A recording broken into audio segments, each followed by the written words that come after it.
आप लोग इतनी भारी संख्या में यहाँ उपस्थित हैं, इसके लिए हम धन्यवाद तो देते ही हैं, लेकिन आपको विश्वास भी दिलाना चाहते हैं कि आपके समाज के लिए हम, हमारी पार्टी, राष्ट्रीय अध्यक्ष लालू जी हमेशा आप लोगों के साथ खड़े रहने का काम करेंगे।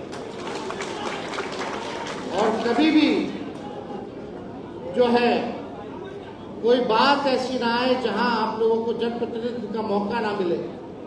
पिछले लोकसभा चुनाव में भी सबसे ज्यादा टिकट जो है कुशवाहा समाज के लोगों को हम लोगों ने दिलवाने का काम किया, और आप सब लोग विश्वास कर सकते हैं कि आने वाले विधानसभा में भी आप लोगों को पूरा सम्मान सहित जनप्रतिनिधित्व का मौका राष्ट्रीय जनता दल देगा। जगदेव बाबू जी ने जो शहादत दी, जो कुर्बानी दी, उनका नारा बहुत होता था, चलता था, पहली पीढ़ी जो है गोली खाएगी, दूसरी पीढ़ी जो है जेल जाएगी और तीसरी पीढ़ी जो है राज करेगी। आज सभी समाजवादी नेता जितने रहे, जगदेव बाबू, कर्पूरी ठाकुर जी, लोहिया जी या लालू जी ने जो लड़ाई लड़ी, आज उसका नतीजा है कि आज हम लोग सीना ठोक करके जो है अपना अधिकार लेना जानते हैं, और सामाजिक न्याय की लड़ाई जब तक पिछड़ा लोग गोलबंद नहीं होंगे तब तक पूर्ण तरह से जीता नहीं जा सकता। आज जो लोग मौजूदा सत्ता में जो लोग बैठे हैं, भाजपा एनडीए की सरकार लगातार संविधान को खत्म करने की बात करती है, चाहे उनके नेता हों, लगातार आरक्षण खत्म करने की बात की जा रही है, सारी चीजों को प्राइवेटाइज कर दिया जा रहा है, बड़े चालाकी से आरक्षण को, पिछड़ों के आरक्षण को खत्म किया जा रहा है। अभी आप लोगों ने देखा होगा केंद्र सरकार ने लेटरल बहाली करके, चाहे आईएएस हो या आईपीएस हो, बिना कोई परीक्षा के, बिना कोई आरक्षण के उन लोगों को बहाल करने जा रहे हैं। अगर हम लोग सजग नहीं होते, सबसे पहले मुद्दा राष्ट्रीय जनता दल हम लोगों ने उठाया था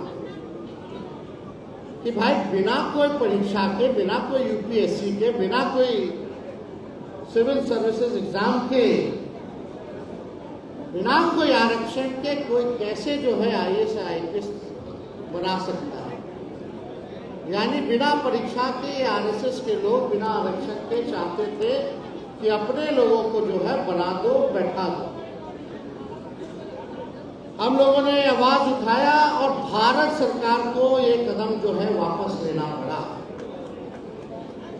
आप देखिएगा, आप लोगों के आशीर्वाद से, आप लोग ने जो पिछले बार हम लोग जब शहादत दिवस मना रहे थे बापू सभागार में 2023 को, तो हमने एक बात कहा था कि आप एक कदम चलिएगा तो तेजस्वी 4 कदम चलने को तैयार है। और हम लोग नए सोच के हैं, नया बिहार बनाना है, जहां अंतिम पायदान के आज जो है खड़ा जो व्यक्ति है उनको मुख्य धारा में लाने का काम करना है। हमारी लड़ाई बेरोजगारी, गरीबी, महंगाई की, और इसमें हमको आप लोगों का साथ चाहिए। और आप सब लोगों ने पिछले चुनाव में साबित कर दिया कि आप लोग जो है एकदम संविधान बचाने के लिए, आरक्षण बचाने के लिए, सामाजिक न्याय के लिए आप लोग गोलबंद होकर के आप लोगों ने वोट देने का काम किया। इसके लिए हम आप लोगों को धन्यवाद देते हैं। आगे हम लोग जो है सारी चीजों को देख रहे हैं, कौन कहां साजिशों का अंबार लगा रहा है, झगड़ा लगा रहा है। बीजेपी का केवल एक ही काम कि अपने लोगों को जगह पे बैठा दो और पिछड़ों में जो है लड़ाई लगवा दो। आप उनकी जो साजिश है, जो चाल है, जो लड़ाने का, अब वो चलने वाला नहीं है। हम सब लोग जागरूक हैं, उनके चाल और चरित्र को हम लोग अब पहचानते हैं। आरक्षण लगातार जो है, जब उप मुख्यमंत्री बने, लगातार हम लोगों की लड़ाई थी कि भाई जातीय जनगणना होनी चाहिए। हम विधानसभा में नेता प्रतिपक्ष थे, हमने विधानसभा में प्रस्ताव रखा, मुख्यमंत्री थे, बीजेपी के लोग थे, हर दल के लोग वहां उपस्थित थे कि भाई केंद्र सरकार ने पार्लियामेंट में मना कर दिया है कि वो जातीय जनगणना नहीं कराएंगे, तो एक बार हम सब लोग बिहार का जितना दल है, नेता है, चलिए प्रधानमंत्री जी से मिलिए और आग्रह कीजिए कि भाई जातीय जनगणना होनी चाहिए पूरे देश में। दूसरा प्रस्ताव हम लोगों ने ये रखा था कि अगर भारत सरकार, नरेंद्र मोदी जी मना कर देते हैं तो बिहार सरकार अपने राज्य में अपने खर्च पर जाति आधारित गणना कराने का काम करेगी। हम लोग सब लोग हैं और हम तो हमारे चाचा को बोले कि भाई आप ही के नेतृत्व में चलेंगे, हमको कोई दिक्कत नहीं, लेकिन ये काम होना चाहिए। सब लोगों ने स्वीकार किया इस प्रस्ताव को और हम लोग सब लोग गए जाति जनगणना के लिए, प्रधानमंत्री जी से मिले, अपने बात को रखा। प्रधानमंत्री जी ने बोला कि देखेंगे और 2 दिन बाद मना कर दिया कि कराएंगे ही नहीं। इतना डर गए प्रधानमंत्री कि जातीय जनगणना तो छोड़िए, कोई जनगणना ही नहीं करा रहे। 21 या 22 का ड्यू डेट था, होना था जनगणना, अभी तक 24 आ गए, अभी तक गिनती भी नहीं। सरकार बदली और हम लोगों का सदन में, सड़क पर लड़ाई रहा। 17 महीने हम उप मुख्यमंत्री बने और उस 17 महीने में जो ऐतिहासिक काम हुआ, जो देश में कहीं भी जाति आधारित गणना नहीं हुई किसी राज्य में, उस बिहार में जो है हम लोगों ने जाति आधारित गणना कराने का काम किया। इसके लिए भी साजिश रचा गया कि कैसे वो रुक जाए। भाजपा वाला लोग अपना लोग को PIL करवा देता था, कोर्ट में खड़ा करवा करके रुकवाता था। हम लोग सुप्रीम कोर्ट जाकर के बिहार सरकार उसमें जीत करके आए, तब हम लोगों को अनुमति मिली कि हम लोग जो है जाति आधारित गणना कराएं। और उसमें साफ आंकड़े आ गए, सबका आंकड़ा आ गया, कौन कितना पढ़ा लिखा समाज है, कौन कितना बेरोजगार समाज है, कौन सा समाज या कौन व्यक्ति भूमिहीन है, कचरा धोने वाला है, नाला साफ करने वाला है, किसकी क्या स्थिति है, वो सामने आ गया। फिर हम लोग चाहते थे, योजना भी ला रहे थे कि भाई जो भी, चाहे किसी जाति में, अगर कोई बेरोजगार है, बड़े परिवार में नौकरी नहीं है, तो उसको जो है सालाना 2 लाख रुपया सरकार आर्थिक से मदद करने का काम करेगी। जो भूमिहीन है उसको 1 लाख रुपया देगी ताकि जमीन ले ले। जिसको अपना मकान नहीं, उसको मकान बनाने के लिए 1,20,000 रुपया का हम लोग जो है योजना लाने का काम करें। और हम लोगों ने जितनी आबादी जैसी हुई वैसे हम लोगों ने आरक्षण को भी बढ़ाने का काम किया। हम लोगों ने जो 50% के नीचे आरक्षण था उसको हम लोगों ने पिछड़े, अति पिछड़े दलित आदिवासी समाज के लिए 65% आरक्षण हम लोगों ने किया, जो देश में सबसे ज्यादा है। और EWS 10% को भी हम लोग रखे, यानी 75% कुल आरक्षण। हम लोगों को संदेह था उसी टाइम कि फिर जो आरक्षण हम लोग बढ़ाए हैं पिछड़ों का, अति पिछड़ों का, दलितों का, आदिवासी भाइयों का, ये भाजपा के लोग फिर से साजिश करके कोर्ट कचहरी जाकर के रुकवाएंगे।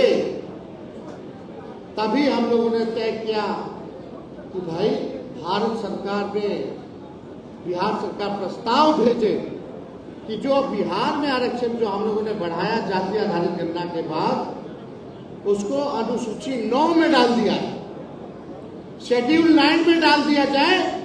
शेड्यूल 9 अनुसूची 9 में जाने के बाद एक सुरक्षा कवच जो हो जाता है आरक्षण का, सुरक्षा कवच का काम करता है, यानी कोर्ट कचहरी भी चाहे तो खत्म नहीं कर सकती है अगर अनुसूची 9 में शेड्यूल 9 में अगर आ जाए तो भारत सरकार ने ये किया, केवल एक राज्य का आरक्षण जो है शेड्यूल 9 में हो, तमिलनाडु का, उसी तर्ज पे हम लोगों ने बोला था कि भाई इसको सुरक्षा दिया जाए।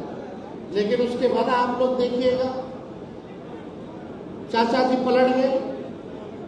चाचा जी के जाने के बाद ही आप देखिएगा कि ये जो आरक्षण जो हम लोगों ने बढ़ाया था महागठबंधन की सरकार ने, आज उस पर वही भाजपा के लोग कोर्ट कचहरी जाकर के रुकवा दिए और कानून को ही निरस्त करा दिए।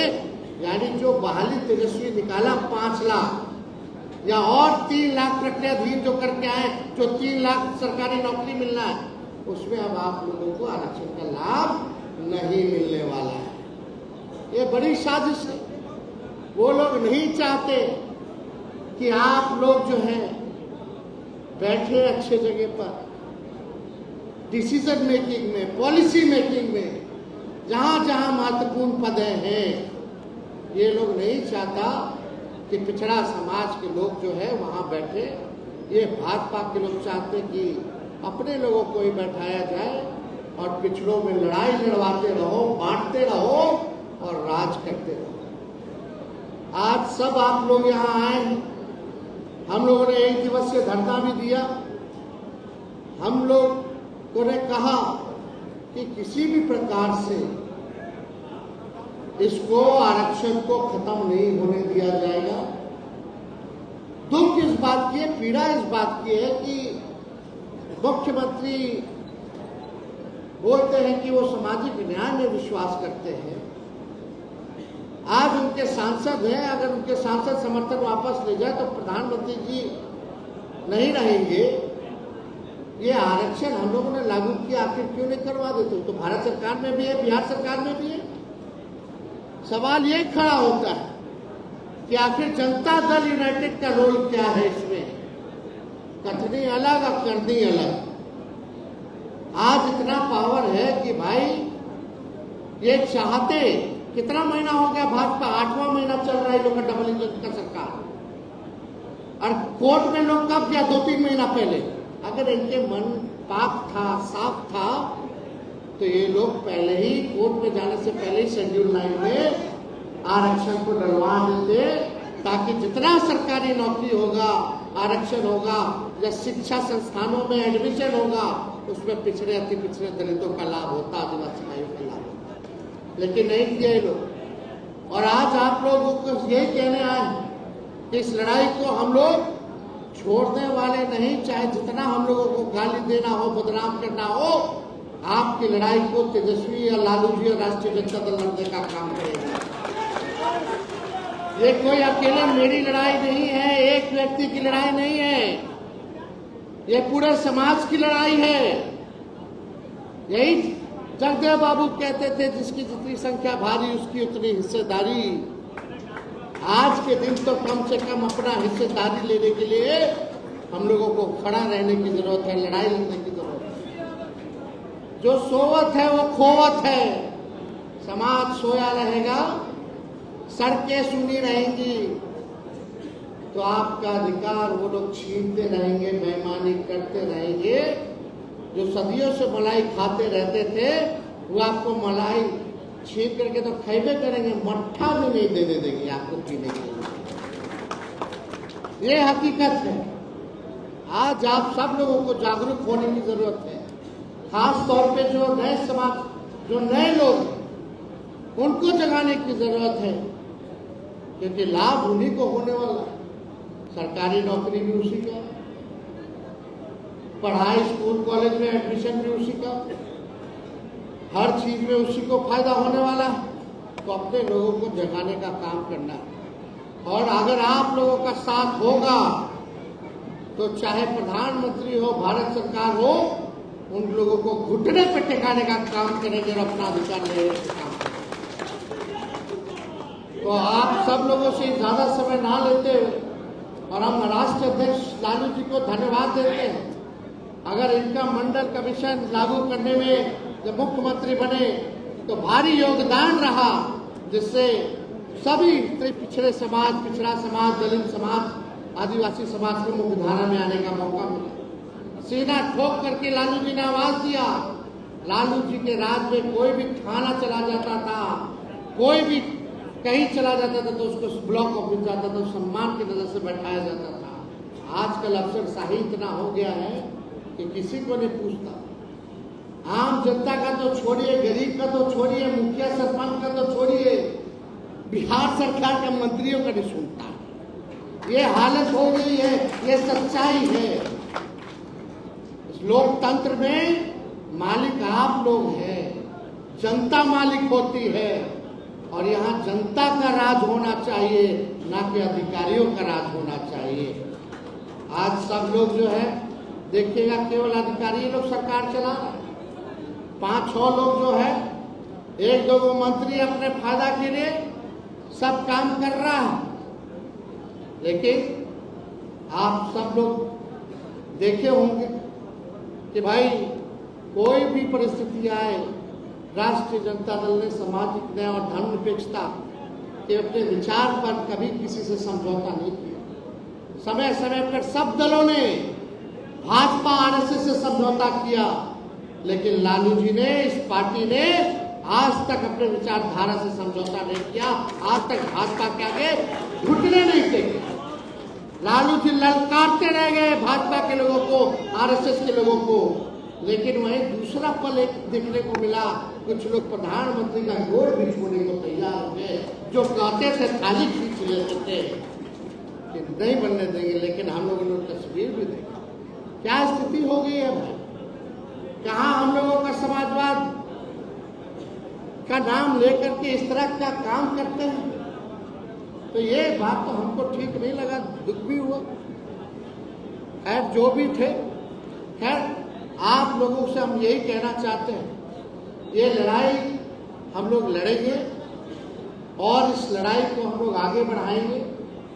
और 10 तारीख से आप सब लोगों को संवाद करने के लिए हम बिहार के हर जिले जाएंगे, समस्तीपुर, दरभंगा, मधुबनी और मुजफ्फरपुर। उसके बाद नवरात्र के बाद पूरा फिर, क्योंकि नवरात्र रहेगा तो उसके बाद जो है दूसरा चरण, तीसरा चरण जा जाकर के हर एक पार्टी के वर्कर से, कार्यकर्ताओं से बात करेंगे।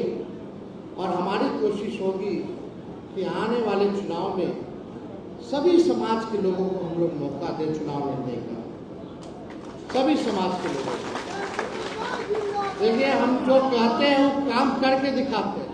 हम कहे थे 10 लाख नौकरी देंगे, लेकिन उप मुख्यमंत्री ने 5 लाख नौकरी दिलवा। चाचा जी कहते रह गए, कहाँ से लाएगा पैसा, अपने बाप के पास से लाएगा। अब हमारे रहते कैसे मिल गया फिर नौकरी। 3 लाख और प्रक्रिया धीरे कराते। बापू सरकार बंगाल में हमने कहा था कि आप 1 कदम चलिएगा, हम 4 कदम आगे बढ़ेंगे। उस हिसाब से हमने लोकसभा में टिकट भी बांटने का काम किया। और अभय कुशवाहा जी को लोकसभा का राष्ट्रीय जनता दल का नेता भी हम लोगों ने बनाने का काम किया। तो लालू जी ने तो सबको बनाया। इनके सरकार में जो मुख्यमंत्री रहे तो कई विधायक इन्होंने बनाए, कई लोगों को मंत्री बनाया। लेकिन कुछ लोग स्वार्थ के लिए बदनाम करते रह गए। अब हम सब लोगों को गोलबंद होने की जरूरत है। अब यादव भाई या कुशवाहा भाई में लड़ाई नहीं होगा, एक भाई बन करके अधिकार और पिछड़ा समाज को, अति पिछड़ा समाज को, दलित अल्पसंख्यक समाज को दिलाने का काम करेगा।